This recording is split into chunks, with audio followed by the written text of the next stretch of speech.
Hey Alex, how's it going? How's it going? Yeah, I'm not too bad. Yourself? I'm good, thank you. It's great being here with you, you know. Not trying to make you feel old, but when your self-title came out, I was a kid. I was like 8. Yeah. I'm Yeah. not sure if someone has mentioned it to you over the years, but you own the TV stations back here. Oh yeah. Yeah, I was certain that when I got bored of Cartoon Network, I could switch to any one of those and you would be playing. No way. Uh, and That's crazy. 2000 and 2004 was a fucking great year for music, for gaming, for movies. It was a big year, and you were part of that landscape, you know? So it's Oh, thanks really very good much, to man. see you. Cheers. Well, that's nice to hear. That's nice to hear. Yeah, I think your last time here was maybe 2018. By the it time was. Always Ascending had released, and it always Correct. feels maybe rocky, your schedule. I mean, you have back-to-back albums, you have 4-year leaps. I'm not sure if it's touring or it's perhaps inspiration that comes like in hyper-focused ways and you make the most out of it. What defines that timing of releases? And it's just life. It's just how life happens. And I am now a firm believer that you should put, I was going to say music, but any art out into the world when it's ready, when it feels good and the time is right. And that's what it feels like. We did that other thing. We did the hits to the head thing, which was I think an important thing to do in the context of the whole career, to sort of like because it allows you to understand what it is you've done, but also to draw a line under where you've been and then move forward. And I don't think we could have made an album as powerful as this one if we hadn't done the hits to the head thing. So that meant the whole thing took a little bit longer, but I'm glad that we did. Um, I had the opportunity of hearing Audacious, your single that's not yet out, by the way. It's 2 days away at the time of recording. It's coming out of the 11th of That's September. right, It's yes. it's absolutely catchy. I was waiting over here. I caught myself going, "Don't stop feeling audacious," and I only had one listen prior to Oh, this. that's amazing. Oh, that's cool. Do you know, you're one of the first people I've spoken to about it, like outside of our circle who've heard it. So that's really nice. That's really nice to hear. Thank you for saying that. That's cool. Because my mum loves it. My mum loves it, but like I don't know about anybody else.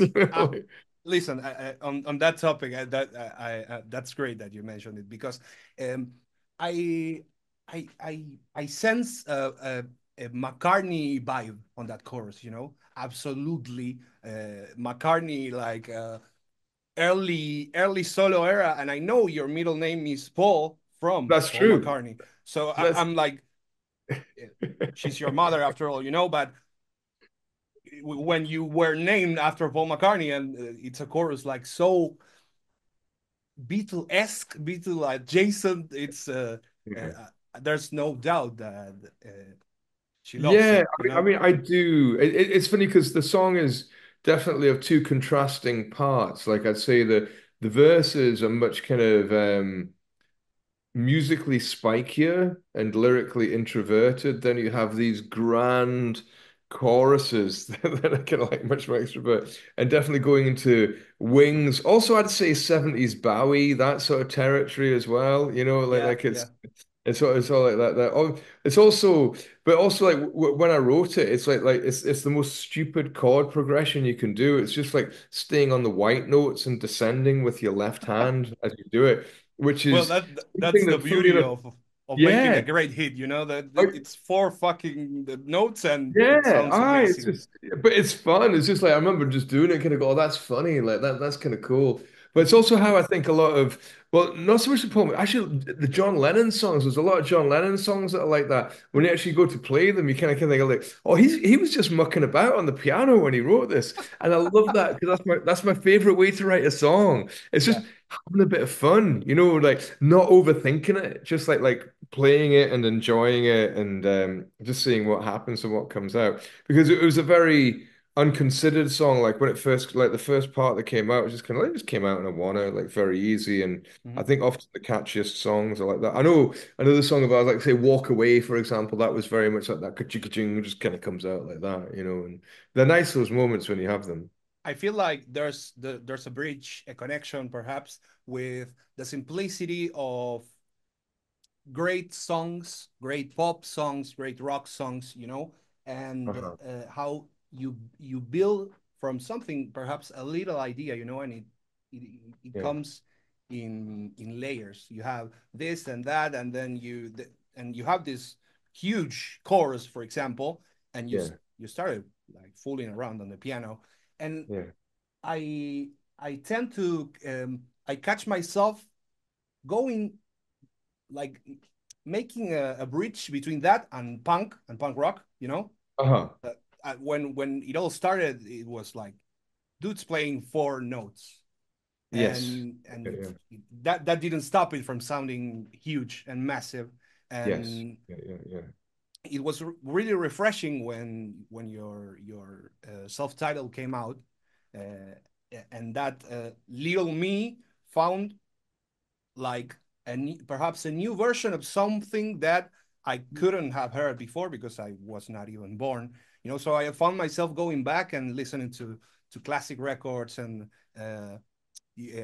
early punk rock albums, and um, you have built from that. You have expanded. You have perhaps come from a perhaps post-punk background or punk rock background, and you have made it made a finer work. You have become more sophisticated, but you still have the punch of the one, two, three, four. Yeah. Well, for me, you're right. You're right. I guess there's a lot of things that you said there, but I think at the heart of it, you're saying that if you have a strong melody and a strong idea that can be communicated simply, then you can do something very powerful with it, and there's a great weight behind that. Also, if you have a strong, simple idea, you can then do something complex with it. And I think that's at the heart of some of the greatest music is a good melody. You were talking about McCartney and things like that earlier, and it's like, yeah, that's one of the great things about McCartney. Like they are very strong, simple melodies, but he often does complex things with them. Or you were talking about like the post-punk era. There's so much music that I love from that era as well, where they a lot of the melodies at the heart of it were strong and powerful, yet but they changed the sound and the arrangement to do something that you hadn't heard before. But even in this Absolutely. song, Audacious as well, yeah, I had a stupid chord progression at the top and like a really strong, easy, natural melody. But then I go and I change key four times within the song. And that's to me, that's the fun part. It's like I like if I'm going to do something smart in the music, I don't want the listener to hear it when they're listening to it. Do you know what I so mean? so that it If, doesn't sound pretentious. Yes, yeah, yeah. If somebody tells me that the song's really smart, I feel like I've failed to some degree. Do you know what I mean? It's just because I think it's when I grew up in Glasgow in the sort of like Glasgow scene, and there were so many great bands, but there were also so many people trying to, and it's the same in every city in the world, like Yeah. every place in the world. There are lots of people trying to impress their friends in bands and other musicians with how smart they are. It's like listen to how clever my music is. And I think it's the same with art, like so many art forms as well. The majority of mediocre art and the majority of mediocre music is boring ideas obscured by complexity. That's an And to amazing me, way to put it. Yeah, yeah, absolutely, to absolutely. me, I think like having a great idea and communicating it simply is the highest form of any art form. So yeah, that's when you say that, that makes me feel very happy. And for me, that can be anything from the Stooges or the Ramones to Beethoven's Fifth Symphony. Da da da da. I was going to say it's three notes. It's not. It's two notes. It's one note Yes. repeated, then a third note, and there you go. What a fucking the greatest riff ever written. And so much complexity built on it, on top of it. Like yeah, yeah, I love it. It's funny. The other day we were drinking with my friends and we were listening to like uh, all the post punk songs and punk and the Smiths and the Cure, and we were like that's the the the rawness of it comes from few notes. It's almost minimalistic, you know. And I was like, well, the Beatles made the structure from Mm. where we part, and my mate was like, no, Beethoven did it, but Yes. okay, Yeah, okay, yeah. but they Yeah. perfected it. They became it. They made it popular. It stopped Yes. being something that only the sophisticated people, the people that were wearing dress attire could go like, oh yes, Yeah. this is Yeah. such a pompous song. No, it's I simpler mean, than that. to me, good art should appeal to both people. I think my favorite art, like whether it's Picasso, whether it's Beethoven, will appeal to somebody who might have sophisticated tastes or might have the simplest of tastes. It might be that they're looking for something deeper, or they might just be looking for a catchy tune. I want to be able to hit both. That's the real goal. I'm not saying I always do or that I ever have, but that's the goal. That's what I'm always trying to reach.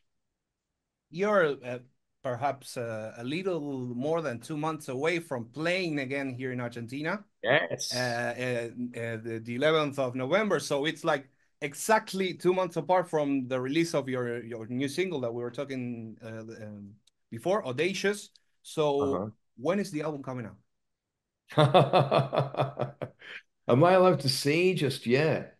Okay. Um, I've got a feeling that if I actually give you the date just now, my label will take a run and then give me a huge kick up the arse.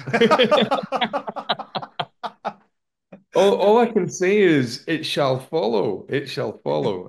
But I'm not allowed to give the date yet. But it's coming. That's all I can say.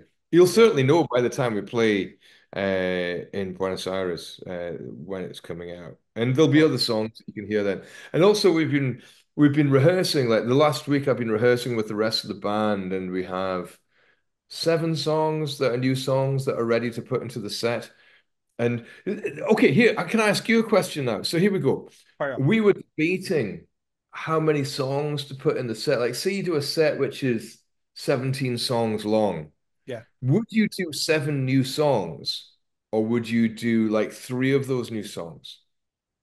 In my opinion, because I I think how crazy we are as an audience, Yeah, and we love to sing along the choruses, the guitar parts, the riffs, the drums. We sing along to everything. yeah, yeah. So it could be really refreshing and good to hear new material like 7 songs. But if there's 17 songs, the other 10 have to be like hit, new Oh song, yes, hit, yeah, new yeah, song, yeah, hit, new yeah, song. yeah, You yeah, have yeah, to yeah. kick us in the face like three Yes, times in aye, a row, aye, and aye. then a new song. Yeah, yeah. Because I'm not going to play 7 new songs and like 10 of the deepest album cuts to go along with it. I know I'm trying to think what I would want if I was going to a gig. And I yeah, would want if I was a big fan of a band, I'd want to go and hear. I'm trying to think of a band that would be yeah, I'd want to hear new songs, but I'd also want to hear the bangers. But also the other thing is, I'd also want to hear my favorite B-side, which wouldn't be the same as everybody else in the audience. So that's that's that's the true. tricky bit. That's true. And that there was perhaps some bands have tried on tours to perhaps by a text message or like a poll or something like, okay, what songs can be missing, and Hmm. perhaps the most obscure B-side ends up being first. They have played it Yeah, 2 times, and there's yeah, that's missing yeah, footage. No one has seen it live apart from yeah, being in yeah. the audience. So yeah, that's tricky, because you have perhaps the more mainstream audience very happy, and someone was, oh no, I wanted to hear the B-side of the B-side, Yeah, yeah, yeah, the yeah. the song that wasn't released, the demo of the Yes. Yeah, demo. yeah, yeah.